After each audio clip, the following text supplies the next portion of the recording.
Hello, everyone, and welcome to Rockers to Doctors, where we're headbanging with a hypothesis. My name is Dorian Prescott. And I'm Nova Starwick. In this episode, we'll cover an attention-seeking bassist getting rhetorically vaporized by the Prince of Darkness's son, an attention-seeking fan who felt it necessary to chuck some corn at a corn show. We'll shine the sober spotlight on a rocker who overcame her struggles. Plus, there's tons of new releases and tours coming your way. Today, we'll be asking, is it socially acceptable for an audience member to assist a live band by playing their instrument on the sidelines? Let's test that hypothesis in 3, 2, 1. On Sunday, September 7th, at the 2025 MTV Video Music Awards, viewers will witness a star-studded tribute to Ozzy Osbourne. The tribute will feature a powerful lineup: Aerosmith's Steven Tyler and Joe Perry, Extreme's Nuno Bettencourt, and punk rocker YUNGBLUD. They plan to perform a medley of Ozzy Osbourne's greatest hits. You know, I watched back to the beginning, and if you'd asked me who I thought stole the show that night, not counting Sabbath and Ozzy, hands down, I would have said it was Steven Tyler, Nuno Bettencourt, and YUNGBLUD. What about Joe Perry? He certainly has greatness via association. What I really want to know is who's playing bass. I couldn't find any information confirming who's playing bass, but by the time we post this, we'll probably know. Perhaps it'll be Rudy Sarzo. Nova, do you think that when YUNGBLUD is still touring in 30 years, he'll find it necessary to change his name to Elderly Blood? In an interview with Surviving Rock... I did too much this weekend. In an interview with Surviving Rocklahoma, Sebastian Bach stressed the mounting frustration among his fellow musicians concerning AI's invasion of music making. Bach said, "It seems like anybody can just say into an AI prompt, 'Give me a 70s rock song about partying and chicks,' and there you go, you got one." Bach promised his fans, "I'll never do that. I will never give you any AI. I won't even give you I. Definitely not I. And I certainly won't give you a." Whatever. Further along in the interview, Bach made a great point. It's the eccentricities and accidents that make human music beautiful. Bach explained, "I'd rather have a real human mistake than a perfect artificial intelligence." Furthermore, he confessed that he has no idea how to use AI. And you could forget about ever seeing him collaborating with any producers who use AI against the AI. Bach has been a road warrior lately, having done 91 shows in 2024. That's lately? 2024? Really? Not even a Tesla bot could handle a schedule like Bach's. Yeah, in 2024. He's got many more shows booked for 2026 in the US and Australia. At our age, there's very little difference between 5 years and 1 year. True. Anyway, in today's news, Roger Waters wanted some more attention. If that doesn't ring a bell, Roger Waters was the bassist for Pink Floyd, though he did do... I had a long weekend, too. Waters was the bassist for Pink Floyd, though he did do some of the singing. Mostly, he was there to provide context for guitarist David Gilmour to showcase his great talent. Here's the story. Roger Waters recently realized that he hadn't been in the headlines enough, so he attempted to elicit negative attention, as always. Waters took a shot in the dark at the late Ozzy Osbourne. In an interview with the Independent Inc., Waters noted that Ozzy has been all over TV for hundreds of years with his idiocy and nonsense. Listen to Blizzard of Oz or Diary of Madman, and then listen to Waters' heap of excrement solo album called The Pros and Cons of Hitchhiking. It's pretentious and unashamedly unaware of just how hokey it sounds. Yet I did love it when I was a teenager. Waters also boasted about not actually knowing Ozzy's music. He said, "The music, I have no idea. I couldn't give an F. I don't care about Black Sabbath and never did." And that's when Ozzy's heroic son, Jack, went all out nuclear on Waters on Instagram, writing first, "F you, Roger Waters," then, "The only way you get attention these days is by vomiting out bull S in the press. He's right about that." And finally, Jack said, "My dad always thought you were a C." Next Thanks Tuesday. for proving him right. See you next Tuesday. I'll see you next Tuesday. Yes. I just got that. That makes sense. Yeah. Yeah. Somewhere in the sky, a big, beautiful banquet table, at a big, beautiful banquet table, Ozzy put down his bat head appetizer for a moment and thought, that's my boy. Aw. Imagine the band Foreigner. What? Why do I have to do the Taylor Swift news story? Is there a reason I'm doing the Taylor Swift? Okay. But anyway, all right. Imagine the band Foreigner serenading Taylor Swift and Travis Kelce with I Want to Know What Love Is at their upcoming wedding because they're engaged. Imagine Foreigner rocking out to Jukebox Hero as Taylor Swift cuts the cake. This isn't fantasy. Foreigner has volunteered to be the wedding band for Taylor Swift and Travis Kelce on their big day. This is a band whose biggest hits came out before most of the guests were even born. If this actually happens, Foreigner could perform classic hits like I Want to Know What Love Is, Waiting for a Girl Like You, and Hot Blooded, with Travis Kelce joining in on vocals. Given Kelce's previous onstage appearances, this is not out of the realm of possibility. It's occurring to me now that two stories ahead is another one where I have you reporting on a female. So Yeah. I think I've gendered the script pretty well. You have. You've typecast me, obviously. Sorry. It's okay. Well, I'm you'll do better culturally next time. constructed to do so. Rick Hughes, the singer of the legendary band Sword, has released a cover of The Who's classic The Real Me. This track was performed by the reunited members of Ozzy Osbourne's 1982 lineup, guitarist Brad Gillis, bassist Rudy Sarzo, and drummer Tommy Aldridge. These guys haven't recorded together in over 4 decades. The single and its accompanying video dropped September 5th in promotion of Hughes' upcoming solo album Redemption, set for official release on October 24th. Rudy Sarzo explained in Blabbermouth that the recording was a one-off collaboration, with each musician taking their parts separately across the globe, shortly after they reunited to film the video in late November. I wonder how Sebastian Bach would feel about that. He's not going to give you any A or I, so remember back in the 80s lining up at the local record store to be one of the first to get a copy of Bon Jovi's latest album, New Jersey? Yeah, I didn't buy the whole album. I was cheap. I waited about a month and just bought the singles for Born to Be My Baby and Bad Medicine. Well, we could have talked. I could have like dubbed you a copy. Yeah, that is true. That is true. Anyway, um, if you want to feel young again, though you won't be, then on October 24th, put down the cheese puffs, turn off the Netflix, and go to the record store and get yourself Bon Jovi's Forever Legendary Edition. This one is packed with guest vocalists putting their spin on Forever.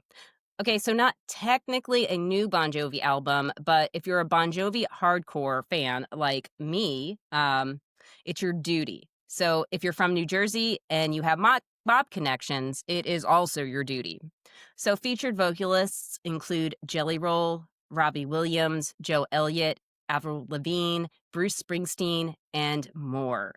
Bon Jovi has released the original single, Red, White, and Jersey, ahead of the album, and you can check that out on Spotify and YouTube and wherever else music is. Now, Dorian, have you actually listened to the single, Red, White, and Jersey? I did. Yes, I did. And what did you think? I thought it was really good. Yep. Did you? It is Uh, obviously a Bon Jovi song, right? yeah. Yeah, you hear it, it screams Bon Jovi. It does. It has a country feel to it. It does, but it is unmistakably Bon Jovi. And did you watch the video for Red, I White, did and watch Jersey? the video too. I wanted to see what he looks like now. It He had does some not look like Bon Jovi that I no, remember. he is an older man, He's old. definitely. He doesn't have all that hair. He still Right. has some hair, it's white. Hmm, Um More than me. Well, he could probably afford to keep that nice mane of hair. Um, but I had a problem with the video. So I did. I did have a problem with the video. It is very like rote. And obviously, Bon Jovi and everybody, they can't go through and relive youth when they're 17, which they're singing about, which is kind of weird in a way. Like they're Hmm. trying to capture like a young audience and they're singing this song to the young audience about being 17, but I feel like they miss. I feel like it's a big miss.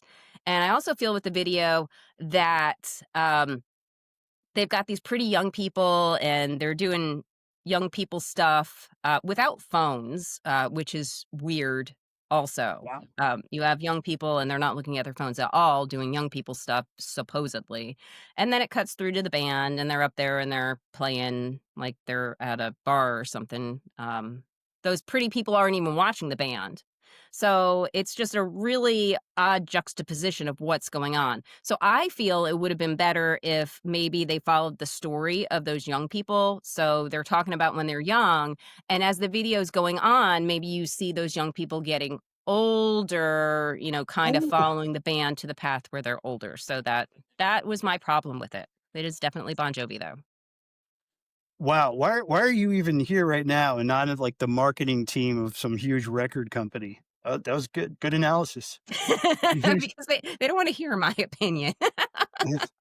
No, it makes a lot of sense. Show the younger people getting older. Yeah, yeah. Yeah, that's what I think. My biggest issue was the production, and it's just my ears have a bias towards the 80s and 90s, and it sounded way too clean and Nashville-y for my taste. It But it was did, a and good song. it is a good song, and it is a solid Bon Jovi song, and you hear it, and especially if you've heard their newer stuff. It is definitely Bon Jovi. It is the path that they have been following for, I don't know, 10, 15 years now. Um, if you did a study on Bon Jovi, this song would just fall right in there. Yeah. Um, so yeah, I wouldn't say it was original. It was trying to hit in the same places with the same chord progressions they usually do, but I didn't feel it. Wow.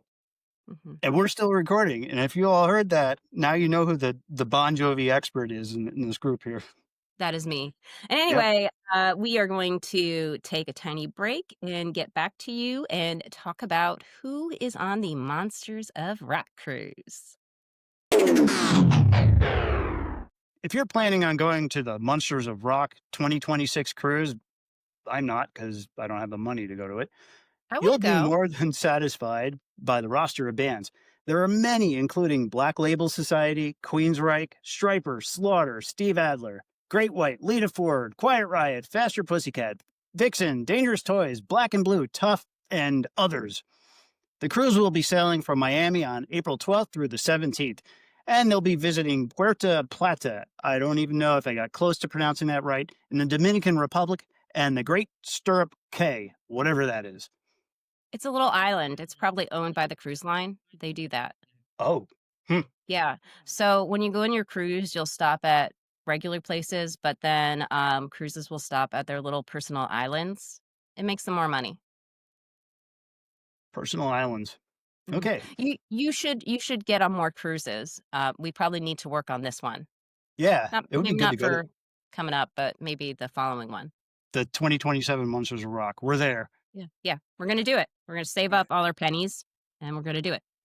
But imagine the band Foreigner serenading Taylor Swift and We did this Dorian. once. We already imagined that. Yeah, we did. So we did. I put it in here twice because I was trying to impose my gender assumptions on you. I just wanted He to was. reinforce And he didn't have enough, so he had to give me Taylor Swift twice. it. But now back to Dorian.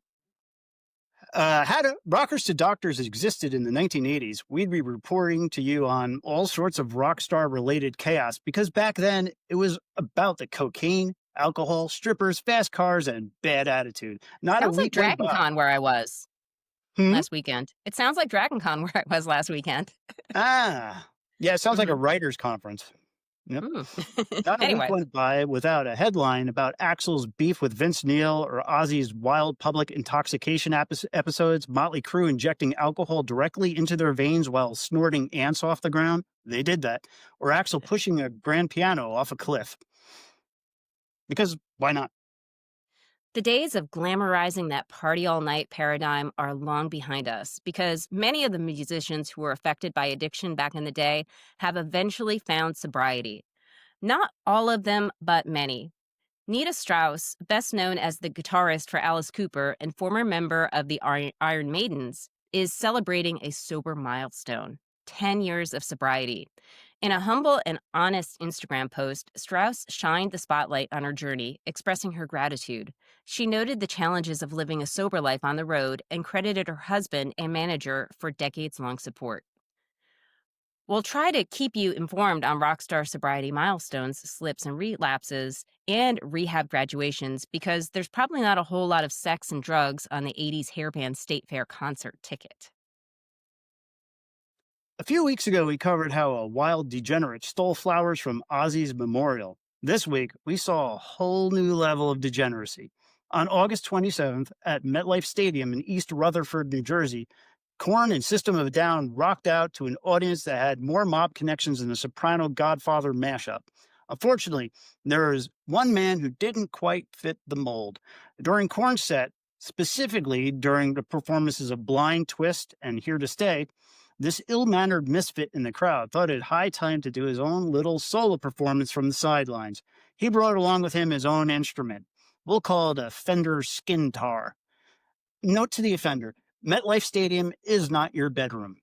You don't do stuff like that in New Jersey unless you want to get jumped. Someone several rows back climbed over the seats like Spider-Man and thumped the solo performer on the back of the head. Security tried to pull the instrumentalist away, but he clung onto the rail, the actual rail. He was charged with public lewdness and resisting arrest. I hope they cleaned up.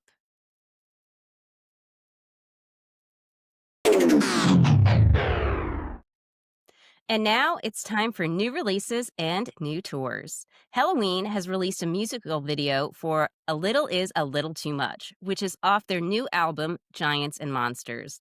The video definitely has a nostalgic 1990s MTV feel, featuring the band inside a miniature dollhouse. I see why you gave this one to me, dollhouse. And the plot unfolds in their usual over-the-top way. On September 4th, 80s Christian metal band Stryper, known for their hit Honestly, just dropped their 13th studio album, When We Were Kings. You can purchase this album on multiple platforms, including their website, which is offering a special blue vinyl edition as well as a limited run vinyl pressing on an LP-sized Eucharist wafer. Just kidding. You can check out their album supporting video, Still the Light, on streaming platforms. I listened to the first 13 seconds of the album. I wanted to see how classic Stryper it was, and I based my judgment off whether Michael Sweet screams within the first 30 seconds of the song. And what do you know? Behold, the first track, Blood from Above, he screams, "Oh!" Starts it off the perfect Stryper way. So check out that You out. only had to do 13 seconds. Well, yeah. Nine Inch Nails, okay? 9 Inch Nails, known for being pioneers of industrial metal. And that's what we used to call it back in the day. Have released a glitched out and haunting new music video for their latest single, As Alive as You Need to Be.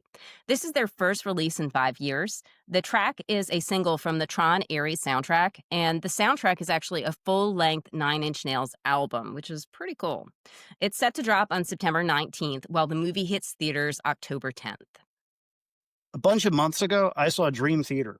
Mike Portnoy had rejoined the band, so is the OG lineup. Usually, when the original band gets back together, they just tour until they die, never dropping new music. Fortunately for Dream Theater fans, the band is delivering. They just released the video for Bend the Clock from their 16th studio album, Parasomnia. And I don't know what that word means. Para means outside of. Somnia means sleep, outside of sleep. So it means being awake. All right, anyway. And you should know. Dream Theater isn't done touring either.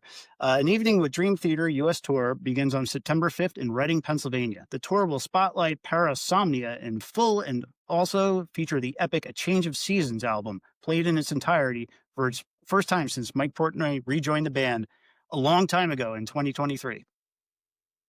Not 2026, 2023. Remember Dangerous Toys? Well, they were blunt. And guess what? They still are. Scott Delhover. How do you say his name? Scott Delhover. Delhover. We said it wrong, I'm sure. Sorry, Scott. He stated on Sleaze Rocks on August 22nd that the band will release 2 new studio albums in 2026.